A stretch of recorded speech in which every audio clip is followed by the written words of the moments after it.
It was only appropriate that on October 12th, the Washington Redskins opened their home season at Robert Kennedy Stadium on what could only be described as an Indian summer day. Redskin fans were today going to witness a struggle against a team that has to date been a difficult one to assess, the St. Louis Cardinals. On offense, the Cards have been led by two quarterbacks, Jim Hart and number 12, Charlie Johnson, while their tough defensive unit is captained by perennial All-Pro safety Larry Wilson. The Cards will be up against the man, Coach Vince Lombardi, trying to bring a winner to Washington for the first time in years. The man and the arm, quarterback Sonny Jurgensen.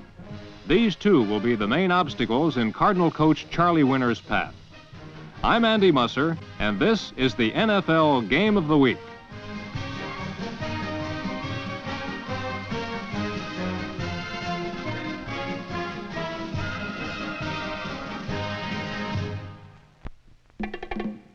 The Cardinals opened the game as if they would run roughshod through a heretofore porous Redskin defense. On the play, Willis Crenshaw, number 33, one of many strong St. Louis setbacks, followed good blocking and crashed for 10 yards over left tackle. Roy Shivers, number 27, is another of the fine Card setbacks. Quarterback Jim Hart started today over Charlie Johnson, and Hart kept the early drive going with an unusual completion to Dave Williams, number 80. But on 3rd and 2 at the Redskins 29, Crenshaw failed to get the yardage, and St. Louis settled for a 34-yard field goal from Jim Bakken and an early 3-0 lead on a drive that lasted 7 minutes. Later in the quarter, the Redskins equalized the game. Charlie Haraway, acquired from Cleveland, ran for 3, and Jurgensen connected on his first pass of the game to Bob Long, number 80, that took the ball to the Cardinal 35. But the drive stalled when 2 plays gained only 5 yards, and this third down pass for Charlie Taylor failed. Rookie Kurt Knight was called on from 37 yards out, and he tied the score on the first of his 4 field goals. On the first play after the field goal, Jim Hart suffered his first interception, and the pass was picked off by number 37, Pat Fisher. On an isolated replay of the theft, Jackie Smith seemed to be open on a sideline pattern, but Fisher came out of nowhere to grab the ball. Jerky again probed the defense. First, rookie Larry Brown, number 43, went into the middle for 4. Then Sonny worked a quick out to Bob Long to set up a 3rd and 2.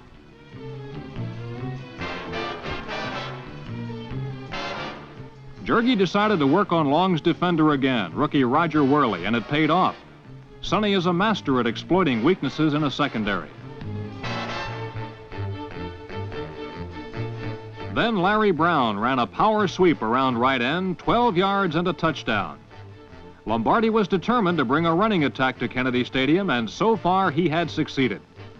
On a replay from our end zone camera, watch the blocking Brown got from his pulling lineman as the rookie from Kansas State scampered over for the first touchdown of the game.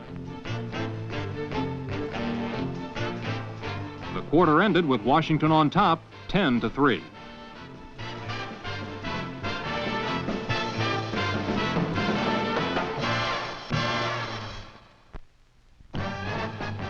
The second quarter saw a more determined Redskin defense than many had seen in years. All of a sudden, the Cardinals were unable to control the ball on the ground or gain substantial yardage in the air due to excellent pursuit by Redskin defenders. And when Hart did complete passes for long gains, penalties nullified them. This play was brought back on a personal foul and forced St. Louis to give up the ball.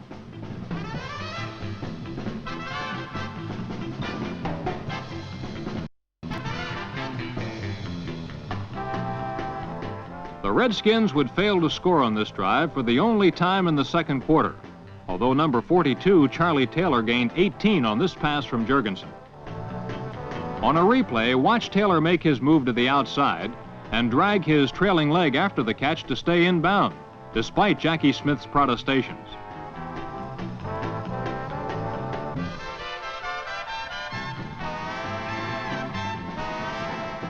Then Charlie Haraway took a screen pass for 5 tough yards.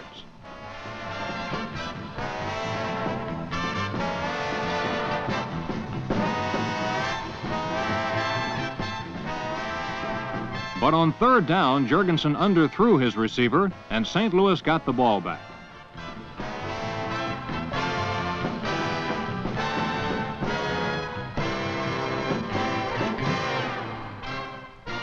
The Redskins continued to play Lombardi-inspired defense. In particular, number 55, linebacker Chris Hamburger, personally stifled St. Louis on the ensuing series, as Washington again denied the Cardinals any scoring chance. Sonny Jurgensen then led the Redskins 60 yards to a touchdown, but in the process found that there was no place like the pocket from which to do so. Sonny started the drive downfield with a completion to number 87, Jerry Smith, who made a great run after the catch, but was considered down after a 16-yard gain.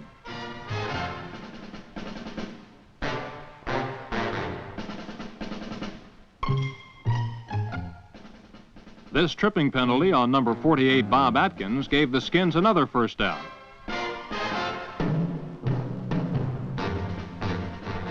Then Larry Brown ripped off the longest run of the day, a 28-yard sweep around left end to the Cardinal 24.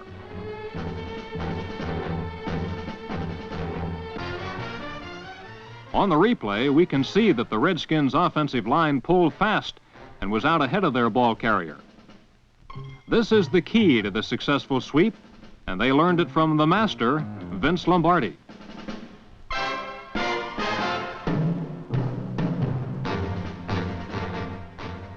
Bob Long then made his 4th catch of the half at the 11.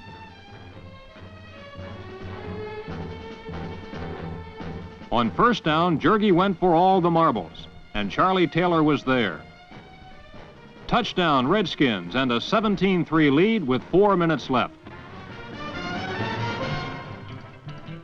Washington's defense was playing like Green Bay's.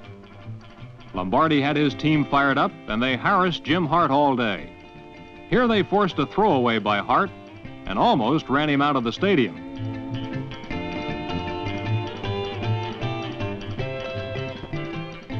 Hart was rattled, and it showed as number 41, Mike Bass, came up with an interception at the Cardinal 32.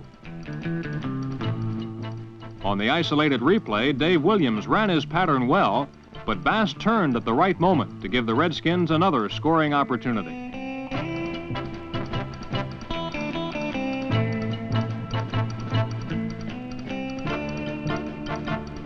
Washington today capitalized on both turnovers and good luck. Here, Sonny fumbled right into the hands of Len Hoss, number 56, and a 4-yard gain to boot.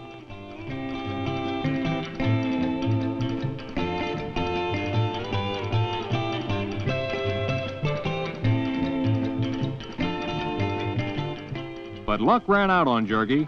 On 3rd and 7 from the 13, he was trapped and down by Bob Rowe to set up another field goal by Knight, this one from 28 yards out.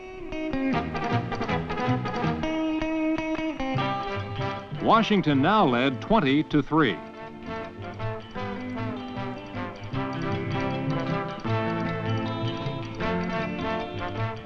Jim Hart began his 2-minute drill in what was perhaps the key series of the game.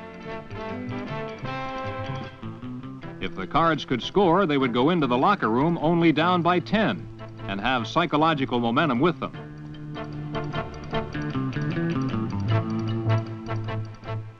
But after 2 passes to Smith brought the ball past midfield, Hart made another fatal mistake, and veteran Sam Huff made the Redskins' 3rd interception of the half.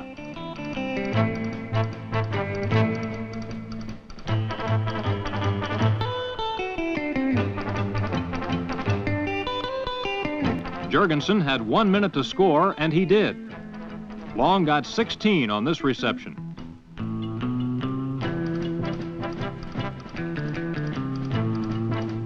Then Sonny just missed a touchdown when Jerry Smith bobbled and dropped his pass in the end zone.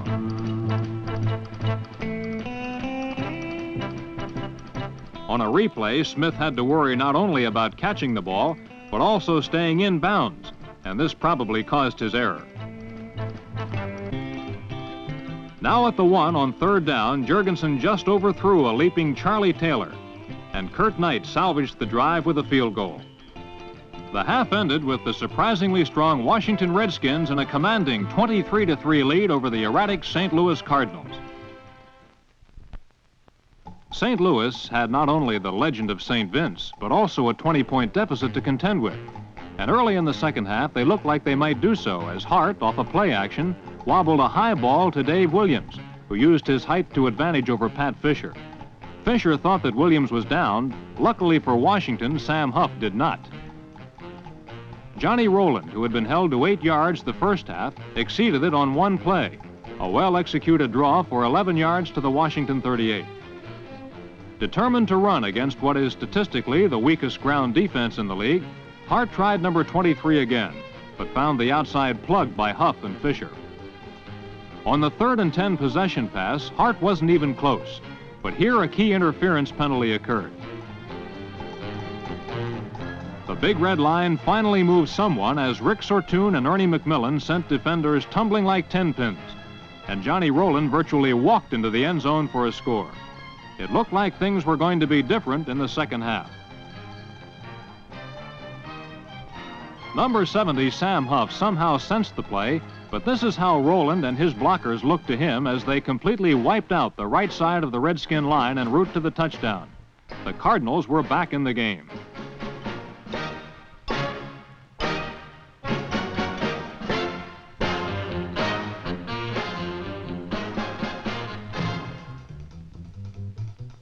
Trying to get the ball back quickly, Dave Williams bounced the kickoff in hopes of causing a fumble. Number 46, Ricky Harris, almost complied.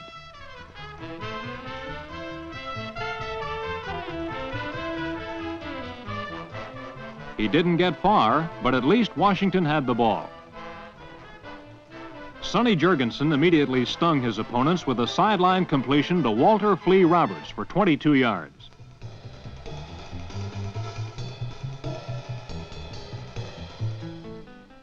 Then on 2 successive plays, the quarterback pounded at the Cardinal line with his newly found running attack. Coach Lombardi's first priority at Washington was to establish a solid ground game, and apparently number 43, rookie Brown, and number 31, veteran Haraway, have given him what he wanted.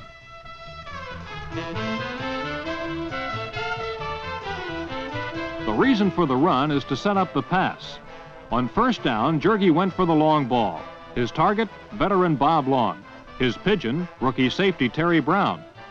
A perfect pass, a classic duel for the ball, and a rookie had won over a veteran. Jurgensen then successfully tried 2 identical short passes. The first was to Haraway.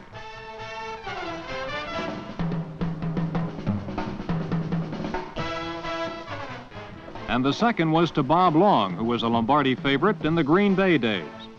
The passes brought the ball deep into St. Louis territory as the 3rd quarter ended. The Washington running attack failed on successive tries and brought about a 3rd down possession play. Jurgensen, with all day to throw, was way off target to Bob Long. On the last play, it can be seen that Jurgensen ignored his favorite target, Charlie Taylor, who was wide open on the play. It wasn't to be the last time, however, for Taylor caught only 1 pass in the second half. Kurt Knight's kick from the 28 gave the Redskins additional breathing room, 26-10.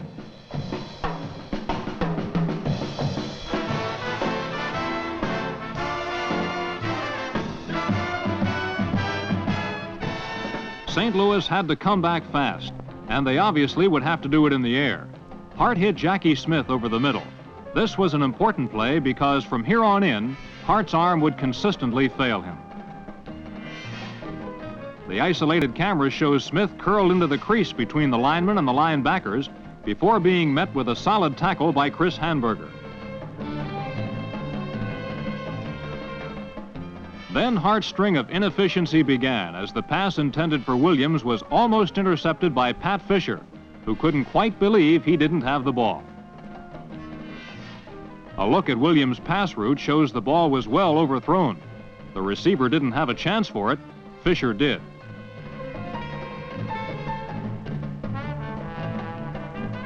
On a third down play, another pass to Williams was almost intercepted, this time by 2 Redskins.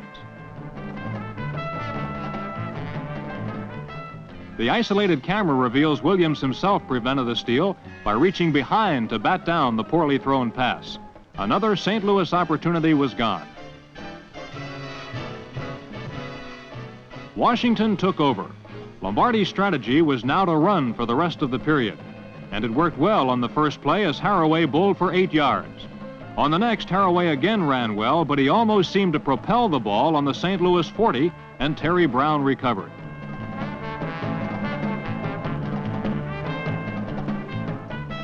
A repeat of the miscue shows the man who recovered it, number 24, safety Terry Brown, hooked Haraway's arm from behind, causing the fumble.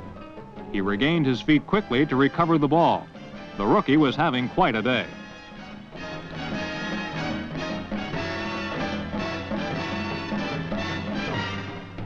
St. Louis had another chance and they ran with it, but the quick pursuit of the Washington linebackers stopped them cold. Veterans Huff and Hamburger, along with Pat Fisher, are the hub of the rebuilt Redskin defense. The Cardinals were forced to go to the air once again, and Hart's pass for Williams was picked off by pesky Pat Fisher. Fisher is a cornerback, but he might as well have been playing free safety today. He was all over the field.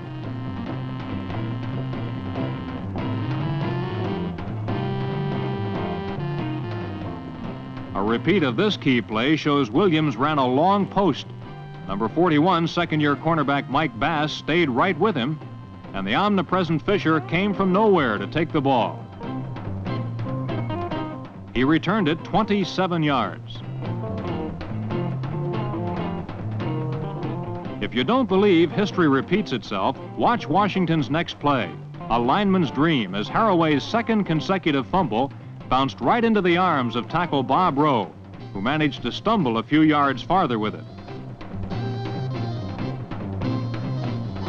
Johnny Rowland made a nice effort against a good pursuit to eke out 3 yards.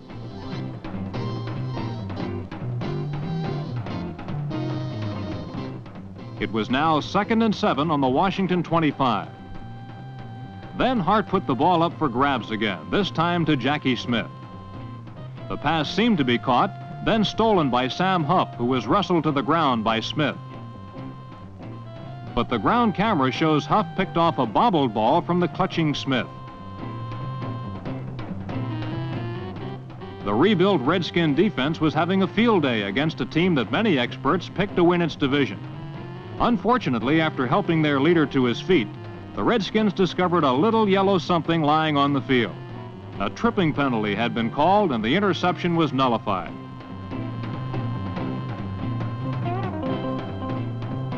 On the play, number 80, Dave Williams, running a deep pattern, was tripped by Pat Fisher. This negated a 5th interception.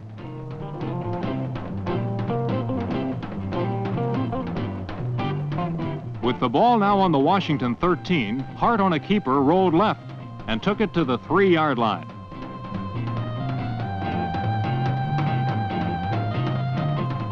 Then Johnny Rowland scored his second touchdown of the day to bring the Cardinals within striking distance again, 26-17. A repeat of the touchdown shows Rowland was tripped up, but still managed to propel himself into the end zone. The 4-year veteran from Missouri finally is running like his pre-knee injury days of 1967.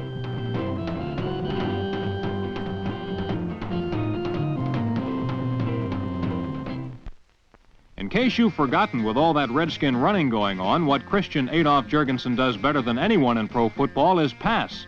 This one was good to Bob Long for 30 yards.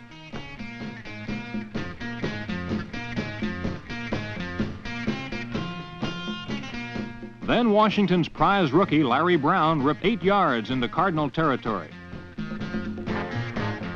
A repeat shows one of the big differences in this club under Coach Lombardi, blocking, as Brown found daylight at the end of a gaping hole in the Cardinal line. The blocking of Jim Snowden, Vince Permuto, Len Hawes, Ray Schonke, and Walt Rock has been a big factor in Washington's fine performance this year. Jurgensen was close to a game-clinching score, and he moved his team beautifully. Then the powerful Haraway, the regular fullback for the Browns last year, followed his escorts to the 11-yard line. The end zone angle shows number 8. All-Pro Larry Wilson seemed to have the play diagnosed, but it meant little in the face of a rampaging line charge and Haraway's second effort.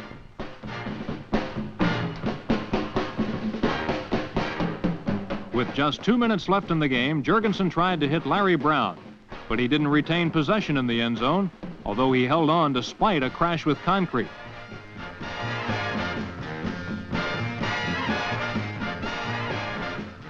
Another angle amply demonstrates the ferocity of Brown's tumble to the turf and the pain.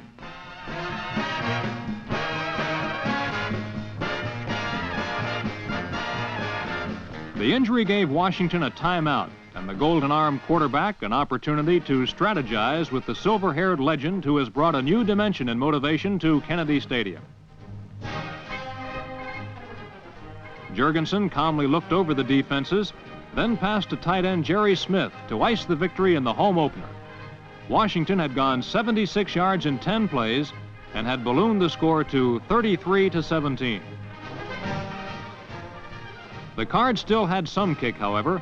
Number 44, John Gilliam, looks like a steal from the Saints. Last week, he caught 10 passes against the Steelers. His speed is well documented on this return. He was able to turn the corner and cut back free for a 72-yard journey.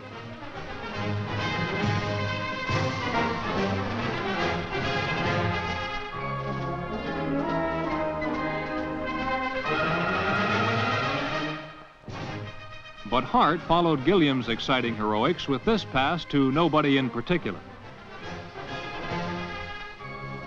And then came back to somebody fairly specific, Brig Owens. The Washington defense had their 5th interception.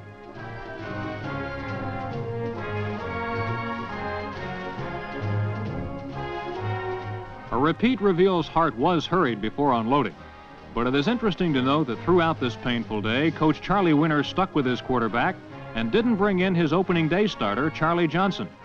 How long he'll remain this loyal is open to some doubt, however.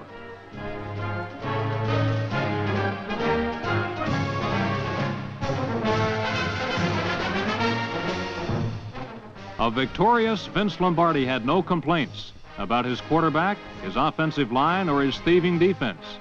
He saw his team tie the NFL's tightest series. It now stands at 12 wins for both the Cards and the Skins. But more importantly, Washington retains second place in the Capital Division. It's enough to make an old man like Sam Huff feel like a winner again.